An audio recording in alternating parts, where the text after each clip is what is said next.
नमस्कार विद्यार्थी मित्रों, गुड मॉर्निंग। हम अपना भोजन वनस्पतियों से प्राप्त करते हैं, लेकिन हमारी जीव सृष्टि के अंदर यानी इस पूरी पृथ्वी पर जो और दूसरे जीव जंतु हैं या जो जानवर हैं वो अपना भोजन कैसे प्राप्त करते हैं। तो हमने देखा है कि बहुत सारे जो जीव होते हैं वो अपने से छोटे जीव को खाकर अपना भोजन उनसे प्राप्त करते हैं। तो इस तरह से अगर हम देखने जाएं तो प्रकृति के अंदर एक जीव दूसरे जीव को खाता है और खाकर वो अपनी आवश्यकताएं पूरी करता है, जो खाद्य पदार्थों की उसे आवश्यकता होती है। इस तरह से इस पृथ्वी पर ऊर्जा का एक प्रवाह चलता है। हम जानते हैं कि इस धरती पर ऊर्जा का सबसे महत्वपूर्ण स्रोत सूर्य है। सूर्य से मिलने वाली ऊर्जा किस तरह से वनस्पतियों से होते हुए एक दूसरे स्तर में प्रवेश करती है। आपने देखा होगा कई बार हम माला पहनते हैं तो माला के अंदर बहुत सारे जो कड़ियाँ होती हैं माला की, उन कड़ियों के बिखर जाने से आपकी माला खराब हो जाती है। उसी तरह प्राणी सृष्टि के अंदर जो जीव हैं वो जीव एक दूसरे के ऊपर निर्भर हैं, एक दूसरे को भोजन के रूप में वो ग्रहण करते हैं, लेकिन वो खुद ही जो भोजन करते हैं उससे प्रकृति को कोई नुकसान नहीं होता। जब उसमें मनुष्य इंटरफेयर करता है, जब उसमें मनुष्य बीच में कुछ गड़बड़ कर देता है, किसी ज़्यादा जीवों को मार देता है अपने लाभ के लिए, तब प्रकृति का संतुलन बिगड़ जाता है। तो इस तरह से एक जीव जब दूसरे जीव को खाता है और अपने खाद्य पदार्थ उसे जो भोजन की ऊर्जा की आवश्यकता है उस आवश्यकता को पूरी करता है, तो इस तरह से एक पारितंत्र के अंदर जो जीव होते हैं वो एक दूसरे से भोजन को लेके कनेक्ट होते हैं, एक दूसरे से जुड़े होते हैं, जिसे हम आहार श्रृंखला या फूड चेन के नाम से जानते हैं। आइए देखते हैं फूड चेन, आहार श्रृंखला। सबसे पहले हम चित्र देखेंगे। चित्र में आप देखिए, ये वनस्पतियाँ आपको चित्र में दिखाई पड़ेंगी। ये 3 जगह की आहार श्रृंखला है, एक वन की है, एक घास के मैदान की है और एक तालाब की है। एक चीज़ यहाँ पे आपको समझना है, पोषण 2 प्रकार का होता है।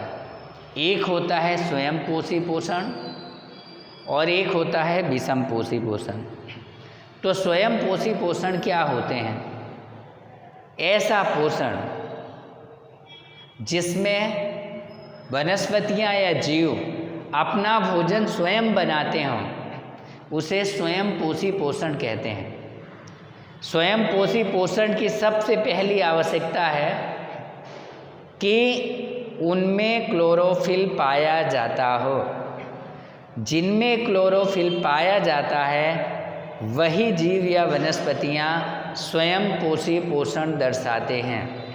क्योंकि होता क्या है, क्लोरोफिल पानी, खनिज लवण, कार्बन डाइऑक्साइड और सूर्य प्रकाश की उपस्थिति में पौधे अपना भोजन बनाते हैं और भोजन बनाने के बाद वो ऑक्सीजन गैस मुक्त करते हैं, जिसे इस प्रक्रिया को प्रकाश संश्लेषण या फोटोसिंथेसिस कहा जाता है। तो जो स्वयं पोषी जीव हैं वो प्रकाश संश्लेषण द्वारा अपना भोजन बनाते हैं और इस तरह से वनस्पतियाँ और जो दूसरे छोटे जीव हैं जिनमें क्लोरोफिल पाया जाता है, जो इस तरह से अपना भोजन स्वयं बनाते हैं, वो स्वयं पोषी पोषण कहलाते हैं।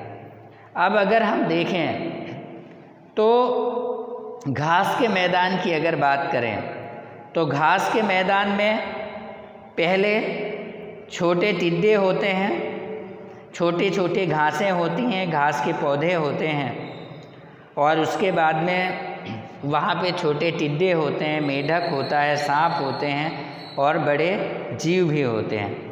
तो अगर हम घास की वन की आहार श्रृंखला, घास के मैदान की आहार श्रृंखला और तालाब, इन तीनों को आइए समझते हैं। सबसे पहले देखते हैं घास के वन की आहार श्रृंखला क्या होती है। तो अगर आप देखें तो वन के अंदर सबसे पहले वन के अंदर क्या होता है, वनस्पतियाँ अपना भोजन बनाती हैं प्रकाश संश्लेषण के द्वारा। उनसे भोजन हिरन खाता है,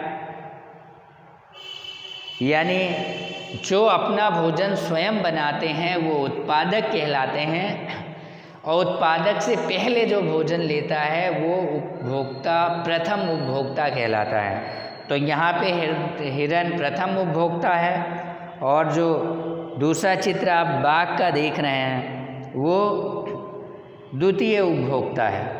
तो इस तरह से घास के मैदान में अगर हम देखने जाएं तो घास के मैदान के अंदर पहले छोटी छोटी घासें होती हैं, घासों के बाद छोटे टिड्डे होते हैं, छोटे जीव होते हैं जो घास की कोमल टहनियों को खाते हैं, कोमल ऊपर के भाग को खाते हैं। उसके बाद में इसको मेढक खाता है। तो ये जो टिड्डे हैं, छोटे जो जीव हैं, वो प्रथम उपभोक्ता कहलाएंगे, घास उत्पादक कहलाएगी, छोटे जीव प्रथम उपभोक्ता कहलाएंगे। उसके बाद मेढक ने खाया इस जीव को तो मेढक द्वितीय उपभोक्ता कहलाएगा। फिर उसके बाद मेढक को सांप ने खा लिया तो सांप तृतीय उपभोक्ता कहलाएगा। सांप को बाज ने खा लिया या चील ने खा लिया तो वो चतुर्थ उपभोक्ता कहलाता है। घास के मैदान में फिर से देख लेते हैं, घासें उत्पादक हैं, उनसे छोटे जीव प्रथम उपभोक्ता हैं, मेढक द्वितीय उपभोक्ता है, सांप तृतीय उपभोक्ता है, और उसके बाद में बाज या चील जैसे जो जीव हैं वो कौन से उपभोक्ता कहलाएंगे, चतुर्थ उपभोक्ता कहलाएंगे। यानी घास उत्पादक, छोटे जीव टिड्डे प्रथम उपभोक्ता, मेढक द्वितीय उपभोक्ता, सांप तृतीय उपभोक्ता और बाज या चील चतुर्थ उपभोक्ता। अगला देखते हैं, अगला कौन सी श्रृंखला देखेंगे हम, तालाब की देखेंगे। तालाब की श्रृंखला के अंदर अगर आप देखने जाएं तो पहले छोटे पौधे होते हैं, फिर उन छोटे पौधों को छोटे छोटे जीव या मछलियां होती हैं वो खाते हैं, उनको बड़ी मछलियां खाती हैं, बड़ी मछलियों को बगुले जैसे जीव खा लेते हैं। यहाँ पे सबसे पहले घास, जो छोटे पौधे होते हैं पानी के अंदर, तालाब के अंदर, वो उत्पादक होते हैं। उसके बाद में छोटी जो मछलियाँ, छोटे जीव जो आते हैं वो प्रथम उपभोक्ता कहलाते हैं। फिर उसके बाद में बड़ी मछलियाँ द्वितीय उपभोक्ता, और बाद में जो बगुले जैसे जीव आते हैं वो तृतीय उपभोक्ता कहलाते हैं। इस तरह से अगर देखने जाएं तो आप वन में अगर देखें तो पहले वनस्पतियाँ उत्पादक के रूप में, फिर वनस्पतियों जो पहले भोजन खाता है वो हिरन प्रथम उपभोक्ता, फिर बाघ खाते हैं वो द्वितीय उपभोक्ता। घास के मैदान में घासें उत्पादक हैं, उसके बाद टिड्डे या छोटे जीव प्रथम उपभोक्ता हैं, मेढक द्वितीय उपभोक्ता है, सांप तृतीय उपभोक्ता है, और बाज जैसे प्राणी चतुर्थ उपभोक्ता हैं। वन के अंदर देखने जाएं अगर तो जो छोटे पौधे हैं वो उत्पादक हैं, उसके बाद में जो छोटी मछलियां हैं वो क्या हैं, छोटी मछलियां प्रथम उपभोक्ता हैं, उसके बाद में बड़ी मछलियां जो हैं वो द्वितीय उपभोक्ता हैं, और जो बगुला है वो तृतीय उपभोक्ता है। तो इस तरह से अगर आप ये चित्र में देखने जाएं तो आप देखेंगे कि हर जगह का जो पारितंत्र है, चाहे वो वन का हो, चाहे वो घास के मैदान का हो, चाहे वो तालाब का हो, भोजन का जो प्रवाह हो रहा है, भोजन की जो एक श्रृंखला बन रही है, उसे ही आहार श्रृंखला के नाम से जाना जाता है। आइए अब देखें, इस तरह से ये पोषक स्तर में कौन कौन से पोषक स्तर होते हैं? तो इनमें सबसे पहले उत्पादक होते हैं, फिर प्रथम उपभोक्ता होते हैं, फिर द्वितीय उपभोक्ता होते हैं, तृतीय उपभोक्ता होते हैं, चतुर्थ उपभोक्ता भी होते हैं और बाद में अंत में अपघटक आते हैं। तो इस तरह से ये जो पोषी स्तर है वो आहार श्रृंखला के नाम से जाना जाता है। आइए आहार श्रृंखला की परिभाषा देख लेते हैं।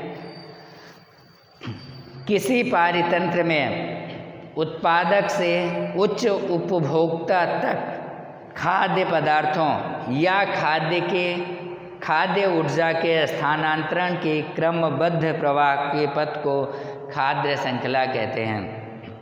किसी पारितंत्र में उत्पादक से उच्च उपभोक्ता तक खाद्य पदार्थों या खाद्य ऊर्जा के स्थानांतरण के क्रमबद्ध प्रवाह के पथ को खाद्य श्रृंखला कहा जाता है। आइए कुछ और महत्वपूर्ण बातें समझ लेते हैं आहार श्रृंखला के बारे में। एक स्थलीय पारितंत्र में हरे पौधों की पत्तियों द्वारा प्राप्त होने वाली सौर ऊर्जा का लगभग 1% भाग खाद्य ऊर्जा में रूपांतरित होता है। कितना भाग होता है? केवल 1% भाग खाद्य ऊर्जा में परिवर्तित करते हैं पौधे। एक स्थलीय पारितंत्र में हरे पौधों की पत्तियों द्वारा होने वाली सौर ऊर्जा का लगभग 1% भाग ही खाद्य ऊर्जा में परिवर्तित होता है, जबकि हरे पौधे प्राथमिक उत्पादक द्वारा उपभोक्ता द्वारा खाए जाते हैं। ऊर्जा की बड़ी मात्रा का पर्यावरण में ऊष्मा के रूप में ह्रास हो जाता है, यानी ऊष्मा नष्ट हो जाती है, उसका कुछ भाग खत्म हो जाता है। कुछ मात्रा का उपयोग पाचन, विभिन्न जैव कार्यों में वृद्धि एवं जनन में होता है। खाए हुए भोजन की मात्रा का लगभग 10% ही जैव मात्रा में बदल पाता है तथा अगले स्तर के उपभोक्ता को उपलब्ध हो पाता है। अतः हम कह सकते हैं कि प्रत्येक स्तर पर उपलब्ध कार्बनिक पदार्थों की मात्रा का औसतन 10% ही उपभोक्ता के अगले स्तर में पहुंचता है, क्योंकि उपभोक्ता के अगले स्तर के लिए ऊर्जा की बहुत कम मात्रा उपलब्ध हो पाती है। अतः आहार श्रृंखला सामान्यतः 3 या 4 चरण की होती है। प्रत्येक चरण में इतनी ऊर्जा का ह्रास इतना अधिक होता है कि चौथी पोषक स्तर के बाद उपयोगी ऊर्जा की मात्रा बहुत कम हो जाती है। सामान्यतः निचले पोषी स्तर पर जीवों की संख्या अधिक होती है, अतः उत्पादक स्तर पर यह संख्या सर्वाधिक होती है। विद्यार्थी मित्रों, जरूर आप आहार श्रृंखला को अच्छी तरह से समझ गए होंगे।